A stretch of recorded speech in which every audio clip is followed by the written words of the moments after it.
Hi hello అందరికీ నమస్కారం అండి. ఈరోజైతే మనం మంచి స్నాక్స్ రెసిపీ అయితే తెలుసుకుందాము. బంగాళదుంప గోధుమ రవ్వతో మనం ఇలాగా స్నాక్స్ రెసిపీ తయారు చేసుకోవచ్చు. చాలా బాగుంటాయండి. ఉదయం టిఫిన్ కింద కానీ సాయంకాలం స్నాక్స్ రెసిపీ కింద కానీ ఈ బిట్స్ చాలా బాగుంటాయి. కంపల్సరీగా ట్రై చేయండి. ప్రాసెస్ కూడా చాలా సింపుల్గా ఉంటుంది. పిల్లలకు కూడా చాలా బాగా నచ్చుతుంది. మనకి ఎప్పుడు ఒకే విధంగా కాకుండా ఇలా కూడా మీరు బంగాళదుంపలు కొంచెం రవ్వ ఉన్నప్పుడు కొంచెం ఇలాగా వెరైటీగా ట్రై చేయండి. ఈ రెసిపీ అయితే చాలా బాగుంటుంది. మరి లేట్ చేయకుండా ఈ రెసిపీ ఎలా తయారు చేసుకోవాలనేది ప్రాసెస్లోకి అయితే వెళ్ళి చూద్దాము. ముందుగా స్టవ్ మీద ఒక బౌల్ అయితే పెట్టుకొని ఒక 2 స్పూన్లు ఆయిల్ అయితే వేసుకోవాలి. ఇప్పుడు అర చెంచా ఆవాలండి, అర చెంచా ఆవాలు వేసి బాగా అవి చిటపటమన్న తర్వాత ఒక అర చెంచా జీలకర్ర అనేది వేసుకోవాలి. ఈ రెండు కూడా కొంచెం వేగిన తర్వాత ఒక 2 స్పూన్లు తెల్ల నువ్వులు అనేది వేసుకోవాలి.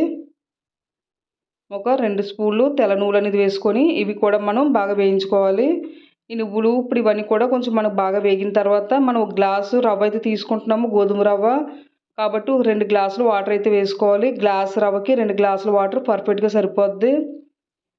ఇప్పుడు ఈ వాటర్ వేసిన తర్వాత ఇప్పుడు ఇందులో నేను తగినంతగా సాల్ట్ అనేది వేసుకోవాలి. రవ్వకి తగినంతగా సాల్ట్ అనేది వేసుకొని అలాగే చిల్లీ ఫ్లేక్స్ అండి ఒక 4 ఎండుమిరపకాయలు అయితే మిక్సీలో అయితే చేసుకున్నాను.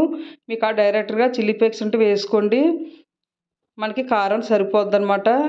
అలాగే ఒక స్పూను మిరియాలు కూడా వేసుకున్నాను, పెప్పర్ పౌడర్ వేసుకున్నాను ఒక స్పూను, అలాగే అర స్పూను చాట్ మసాలా వేసుకున్నాను. బాగా మరగాలన్నమాట. ఈ పెసర అనేది మనకి బాగా మరిగించుకోవాలి. బాగా మరిగిన తర్వాత గ్లాస్ రవ్వ అయితే వేసుకుంటున్నాను, గోధుమ రవ్వ. మనకి గోధుమ రవ్వ బాగా బరగ్గా ఉన్నదంటే మిక్సీలో 2 పల్స్ ఇచ్చారంటే కొంచెం మెత్తగానే తయారవుతుంది రవ్వ. ఈ రవ్వని బాగా మనం ఉడికించుకోవాలి. మంట అనేది బాగా స్లిమ్ మంటలో పెట్టుకొని బాగా కలుపుకోండి. ఎక్కడ కూడా వంటలని లేకుండా బాగా గరిటెతో బాగా కలుపుకోవాలి. మనకి ఇలా దగ్గర పడ్డది కదా, ఇప్పుడు మూత పెట్టుకొని ఒక 5 మినిట్స్ స్టవ్ మీదే స్లో మంటలోనే ఉంచుకోండి. మనకి చూడండి, మనకి ఈ రవ్వ అనేది బాగా ఉడికిపోయింది కదా. ఇప్పుడు మనం స్టవ్ ఆఫ్ చేసుకొని ఇది కిందకైతే దించేసుకుందాము. మనకి ఉప్మా అనేది మనకి రెడీ అయిపోయింది.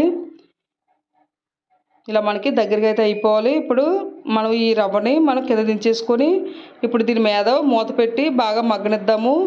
ఇది ఒక పక్కన పెట్టేసుకుంటే మన బాగా చల్లారుతుంది కూడా. ఈలోగా మనం మనకి ఉడికించుకున్న బంగాళదుంపలు పెద్దవి అయితే 2 తీసుకోండి. నేను ఒకటి పెద్దది 2 చిన్నవి తీసుకున్నాను కాబట్టి 3 అయితే తీసుకున్నాను. నేను తీసుకున్న రవ్వకి ఇలాగా ఉడికించిన బంగాళదుంపని ఇలా తురుముకోవాలన్నమాట. ఇప్పుడు మనకి చల్లారిందండి రవ్వది. ఇప్పుడు దీన్ని నేను ఒక బౌల్లోకి అయితే వేసుకుంటున్నాను. కొంచెం గోరువెచ్చగానే ఉంది. ఈ టైంలోనే మనం ఒక బౌల్లోకి అయితే వేసేసుకోవాలి.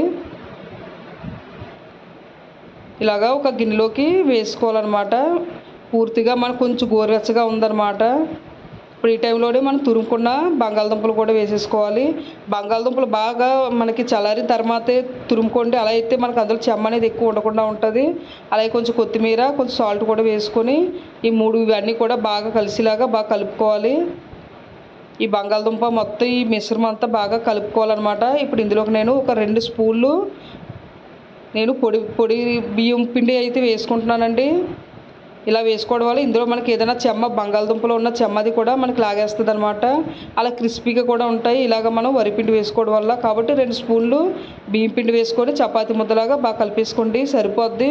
మీరు వాటర్ కానీ ఇంకేమీ యాడ్ చేయాల్సిన పని అయితే ఏం లేదు. లాస్ట్లోని ఒక 2 స్పూన్లు ఆయిల్ కానీ వేసారంటే ఎక్కడ కూడా మన చేతికి అంటుకోకుండా కూడా ఉంటుంది.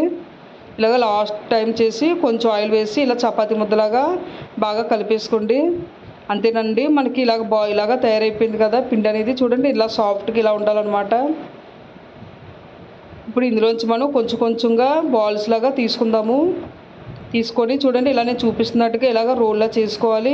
మీరు పీట మీద కానీ చపాతీ రోల్ మీద కానీ లేదంటే ఇలా బల్ల మీద కానీ ఇలా పెట్టుకొని ఇలా 2 చేతితో ఇలా రోల్లాని చేసుకోవాలి.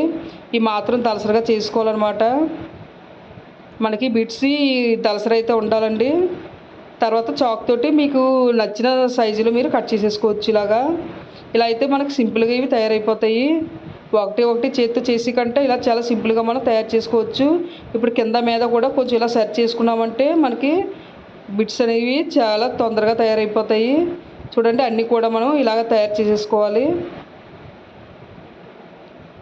మనకి ఈ మాదిరిగా తయారవ్వాలన్నమాట. అలాగే అన్నీ కూడా ఇలాగ తయారు చేసుకున్నాను. చూడండి నాకైతే 2 ప్లేట్ల మీదగా కూడా వచ్చాయి. ఈ బిట్స్ అనేది ఇలా తయారు చేసుకున్నాను. అలాగే ఇప్పుడు స్టవ్ మీద అయితే ఆయిల్ అయితే పెట్టుకున్నాను. ఆయిల్ అనేది మీడియంలో అనేది ఉండాలి. మరీ తక్కువ ఉండకూడదు, అలానే మరీ హెవీగా ఉండకూడదు. మీడియం మంటలో పెట్టుకొని ఇలా ఒక్కొక్క దాని కింద ఇలా వేసుకోండి. మనకి మాత్రం మీడియంలోనే ఉడికించుకోవాలన్నమాట. మరి మీరు లో మంటలో పెట్టుకున్నారంటే ఆయిల్ అనేది పూర్తిగా లాగేస్తాయి.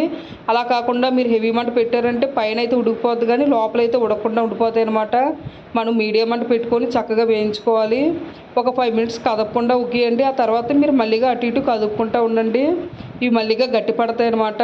బాగా వేయించుకోండి. టైం అనేది తీసుకొని కొంచెం టైం అయితే పడుతుంది. బాగా వేయించుకోండి. నురగంతా పోయిన తర్వాత మనకి తెలుస్తుందండి అవి బాగా వేగినట్టు. అప్పుడు తీసుకోవచ్చు. చూడండి ఈ మాదిరిగా ఇలా వేగాలన్నమాట. బాగా క్రంచీగా తయారవుతే అప్పుడు ఆ టైంలోనే మనం తీసుకోవాలి. మీరు ఉడకకుండా తీసారంటే లోపల అనేది మనకి ముద్దలు అయితే ఉండిపోద్ది. అలాగే తర్వాత బ్యాచ్ కూడా ఇలా వేసేసుకోవాలి. మీడియం మంటలోనే ఉడికించుకోండి. టైం అయితే పడుతుంది. నేను చూపించినంత ఫాస్ట్గా అయితే అవ్వు, కొంచెం టైం అయితే పడుతుంది. మనకు ఉడికిన తర్వాత చాలా క్రిస్పీగా అనేది ఆయిల్లోనే మనకి దేవినప్పుడు తెలుస్తుంది అనమాట. అప్పుడు మాత్రమే తీసుకోవాలి. చాలా క్రంచీగా ఉంటాయండి, చాలా క్రిస్పీగా కూడా ఉంటాయి. పైన క్రిస్పీగా లోపల కొంచెం సాఫ్ట్గా ఉంటాయి. చూడండి మనకి బిట్స్ అయితే రెడీ అయిపోయాయి. చాలా బాగుంటాయండి. కొబ్బరి చట్నీతో కానీ టమాటా చట్నీతో కానీ సాస్తో కానీ మీరు దేనితోనైనా సరే తినొచ్చు. ఉదయం టిఫిన్ కింద కానీ స్నాక్స్ కింద కానీ చాలా బాగుంటాయి. కానీ మీరు వేయించుకున్నప్పుడు మాత్రం కంపల్సరీగా మీడియం మంటలో పెట్టుకొని వేయించుకోవాలి. ఇవి బాగా వేగనివ్వకుండా మీరు తీసారంటే పైన క్రిస్పీగా ఉన్న లోపలంతా ముద్దలాగా అయితే ఉండిపోద్ది. అలా కాకుండా మీరు బాగా వేయించుకున్నారంటే మనకి చాలా క్రంచీగా ఉంటాయి అన్నమాట. చూడండి ఎంత క్రిస్పీగా అయితే ఉన్నాయో. లోపల కూడా మనకి చాలా పర్ఫెక్ట్గా ఈ మాదిరిగా ఉడకాలన్నమాట. ఇలా అయితే ఉంటుందండి బాగా ఉడికిన తర్వాత. కాబట్టి మీడియం మంటలోనే వేయించుకోండి. చాలా పర్ఫెక్ట్గా వస్తాయి. చాలా బాగుంటాయండి. పిల్లలకి కూడా కొంచెం వెరైటీగా మనకి స్నాక్స్ రెసిపీ చేసినట్టుగా ఉంటాయి. మరి కంపల్సరీగా మీకు ట్రై చేయండి. ఈ రెసిపీ అయితే చాలా బాగుంటుంది. ఓకే ఫ్రెండ్స్, ఈ రెసిపీ నచ్చితే లైక్ చేయండి, షేర్ చేయండి, సబ్స్క్రైబ్ చేసుకోండి నా ఛానల్ని. కంపల్సరీగా ట్రై చేసి మీ పిల్లలకైతే పెట్టండి. Okay friends, bye.